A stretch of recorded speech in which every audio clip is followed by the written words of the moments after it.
السلام اعوذ باللہ من الشیطان الرجیم بسم اللہ الرحمن الرحیم ربنا آتنا فی الدنیا حسنۃ وفی الآخرۃ حسنۃ وقنا عذاب النار رب زدنی علما رب زدنی علما رب زدنی علما السلام علیکم ورحمۃ اللہ وبرکاتہ۔ گر بازی عشق کی بازی ہے جو چاہو لگا دو در کیسا، گر جیت گئے تو کیا کہنا، ہارے بھی بازی مات نہیں، ہارے بھی بازی بات نہیں۔ لوگ جب حق پہ ہوتے ہیں تو دنیا میں زندگی اس پر بھاری ہو جاتی ہے۔ حضرت عمر رضی اللہ تعالیٰ عنہ حق پر تھے، پتہ تھا کہ دھمکی مل چکی ہے قتل کی، لیکن کھڑے رہے۔ حضرت عثمان رضی اللہ تعالیٰ عنہ حق پر تھے، 40 دن بغیر پانی کے 40 دن بغیر پانی کے رہے وہ، لیکن بھول نہیں تھی، شہید ہوئے۔ اور انہوں نے یہی کہا کہ یہ میرے سے وہ کر رہے ہیں۔ حضرت علی نے ان سے کہا بھی کہ ہم ان کا وہ کرتے ہیں، ان سے لڑتے ہیں، تو انہوں نے منع کر دیا کہ میرے لیے تم لوگ نہ لڑو، لیکن وہ بھی حق پہ رہے تو شہید ہوئے۔ حضرت علی کو خلافت کے بعد تو سانس لینے کی مہلت بھی نہ تھی، اتنا فتنے تھے، اتنے فتنے تھے، بیچارے ان فتنوں میں ہی شہید ہو گئے۔ اور شہادت کے ٹائم جو ہے ان کو رات میں ہی یعنی مطلب دفن کر دیا گیا، کہیں ایسا نہ ہو کہ یہ لوگ میت کو نکال کے اتنے لوگ تھے خارجی جو لوگ تھے نا جو ان کے خلاف ہوئے ہوئے تھے، تو وہ بھی حق پہ تھے۔ اور انہوں نے یہی تو کہا تھا کہ میں حضرت عثمان رضی اللہ تعالیٰ عنہ کے خطرات کا ضرور کروں گا، لیکن مجھے تھوڑا سا سانس تو لینے دو نا۔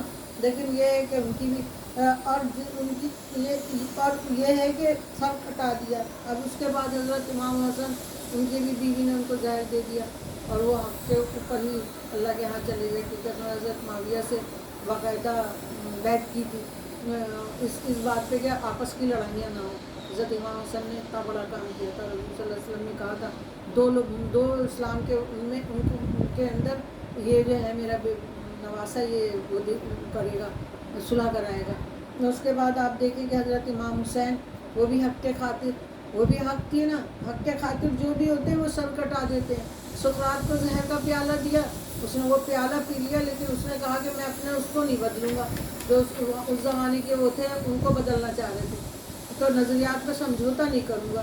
حضرت ابو حنیفہ کو حق کی خاطر جیل میں زہر دے دیا۔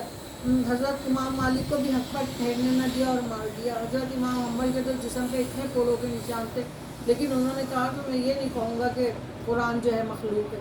دیکھیں آپ نے یہ سب لوگ حق کے اوپر تھے نا، ان کے اتنے کوڑے تھے کہ جب ان کو نماز ان کو جب غسل کیا تو پورے نشان تھے کوڑوں کے، زخم تھے ان کے اوپر، لیکن انہوں نے جو ہے حق کے خاطر کوڑے کھائے۔ جو حق پر ٹھہرا ہوا کسی نے حق پر کھڑا ہونے نہیں دیا اس فتنوں کے دور میں۔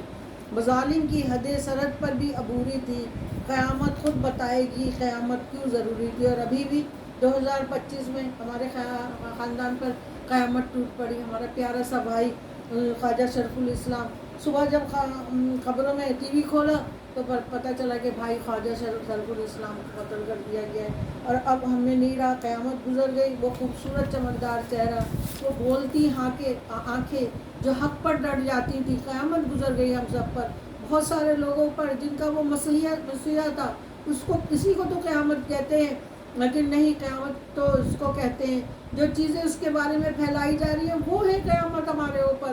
وہ بھی تو حق پر تھا، نہیں تو پیت اسلام اس کے لیے کیا چیز ہے؟ اس نے کہا نہیں میں نہیں دوں گا، نہیں یہ تو ہو جائے گا قتل، میں نہیں کیا ہے۔ اس کے اوپر پچھلے سال حملہ ہوا نومبر میں اس کے پاس ہاسپٹل میں گئی، وہاں بالکل یعنی مطلب اتنی زخمی حالت میں تھا، اتنی تکلیف میں تھا، اور اس کے چہرے پہ کوئی اظہار نہ تھا۔ میرا حوصلہ مند بھائی، ہمارے خاندان کا روشن ستارہ حق پہ چلا گیا۔ کوئی چینل بنا، ایسے لوگ ہیں فیس بک پہ چینل بنا رہے ہیں، یوٹیوب پہ چینل بنا کے پیسے کما رہے ہیں، اس کے خلاف پروپیگنڈا کر رہے ہیں۔ میرا بھائی ایسا تھا، زندگی نے غم دیے مگر ہنستا گیا، راہ میں کانٹے آئے نہ رکا چلتا رہا، مطلب ہی ہے سب یہاں کوئی کسی کا نہیں، کی جفا زندگی نے میں دکھ پر ہر دکھ پر ہنستا رہا۔ اور واقعی اس نے دل پر نہیں لگایا اور حق پر کھڑا رہا۔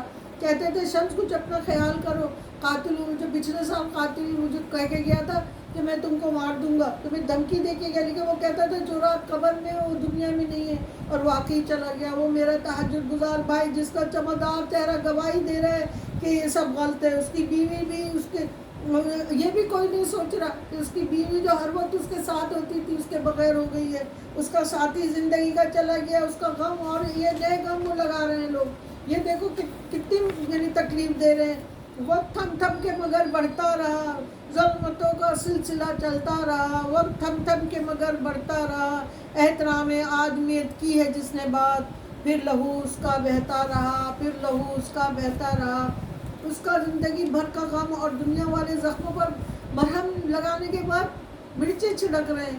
وہ بچے جو ابھی اپنے غم سے نہیں نکلے ان کا سوچو، اور ہم خاندان والے بہن بھائی کیا وہ سب پڑھ کر روز مر رہے ہیں؟ ایسا ہی ہو رہا ہے۔ لیکن ہم مسلمان محمد صلی اللہ علیہ وسلم کے امتی ہیں۔